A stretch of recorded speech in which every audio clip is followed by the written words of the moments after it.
మీద ఉండాలి. నా కొరకు ఎంతమంది ప్రార్థన చేస్తున్నారు?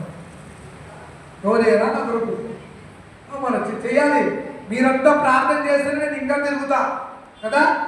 అందుకంటున్నాడు, నశించిన దానిని వెతికి రక్షించుటకు మనుష్య కుమారుడు ఈ లోకానికి. యేసు ప్రభు గురి కానీ, పాస్టమ్మ గురి కానీ, మన గురి కానీ ఆత్మల రక్షణ తప్ప మరి ధనం సంపాదించుకోవాలంటే వస్తువునే మార్గం ఇదిగా.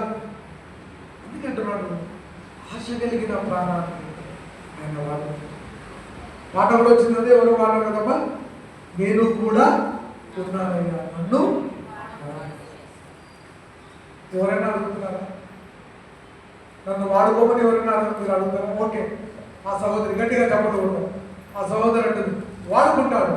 చిన్నతనం నుండి ప్రార్థన ప్రార్థన ప్రార్థన ప్రార్థన తప్ప మరి ఏం లేదు. నాకు చాలా చేయించాను నేను. సాక్ష్యం చెప్తే 8:30 కాదు 11 అయితే ఇలా. కానీ ఎప్పుడైనా పాస్టమ్మ వాళ్ళ దయతో ఎప్పుడైనా నాకు అవకాశం ఇచ్చినప్పుడు చెప్తా. నేనేమంటున్నానంటే, ఉపవాస దినమున ప్రతిష్ఠించుడు, అందలార్చుడు, ఆయన కార్యాలను చూడు. తలలో ఉంచుకుంటాను, ప్రార్థన చేస్తాను.